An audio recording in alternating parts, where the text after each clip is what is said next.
Hi guys, today I'm going to be talking about minimal colour in urban sketching. Now there's lots of different ways you can approach line and wash or urban sketching colour schemes. The temptation obviously is just to colour everything where there's colour in the real actual subject, but personally I think you can do some really cool things by not doing that.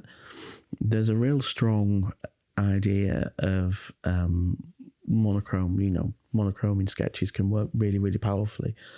But I really am a big fan of just doing the sky, or just doing the greenery, or actually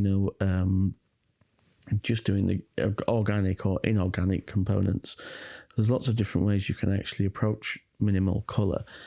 One of my favourite ones is to use two colours. Instead of using a whole palette, just use two. The other thing is you can combine colours, so you can combine blues and browns, and when you mix them together, obviously they're going to make a grey.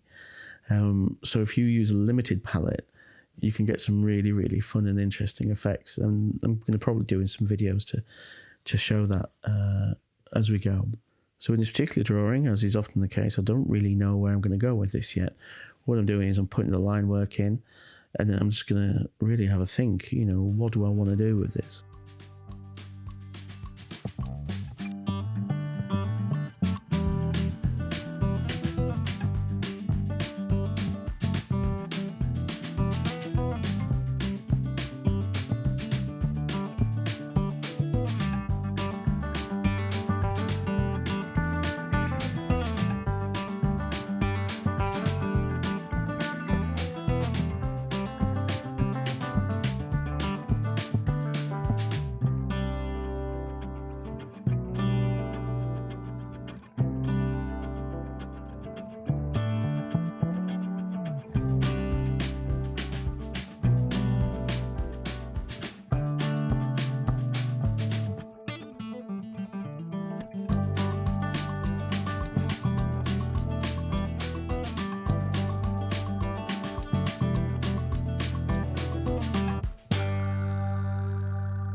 Minimal colouring. There's lots of different ways you can do it. If you look at the work of somebody like Brian Ramsey, he will do whole scenes where he'll just do individual bricks, and he'll have panels of colour and then just tiny individual bricks in different colours.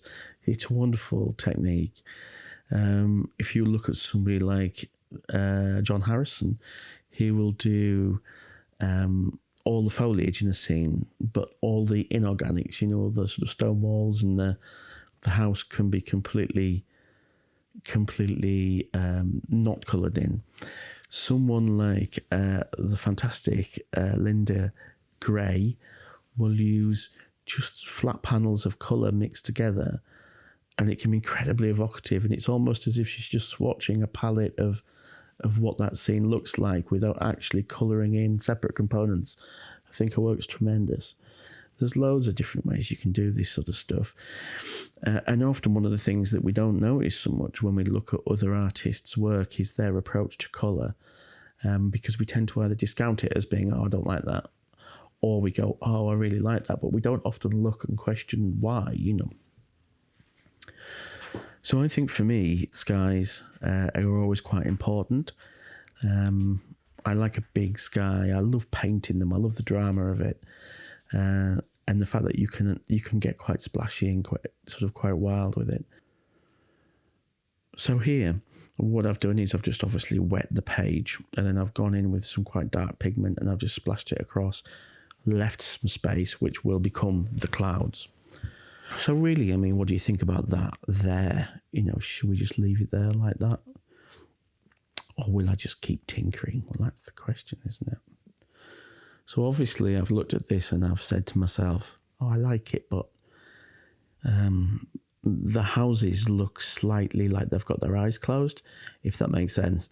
And I often think like putting some window detail in, whether it's a reflection of the sky, can be quite nice. So if I'd have chosen like a more subtle moon glow colour, that would have worked very well.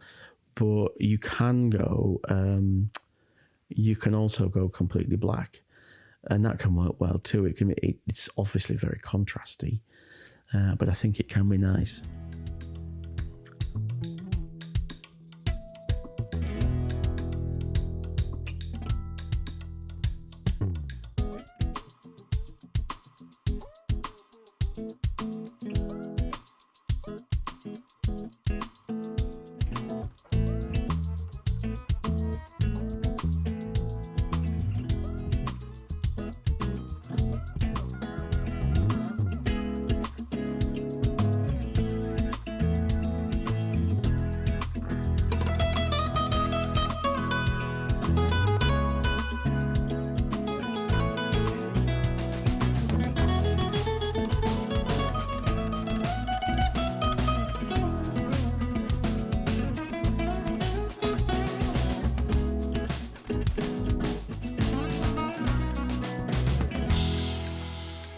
So as you can see here, this is the actual final version, where on the far left hand side I added in some colour dots, and that was just to really help lead the eye a bit deeper into the image. And I also added a little bit more shadow there on the front left. There's many ways to approach art, and you really don't feel like you have to colour a whole scene. You can partially colour it, you can use lots of negative space, just have fun. At the end of the day, it's all about having fun. All right, guys. See you again. Bye-bye.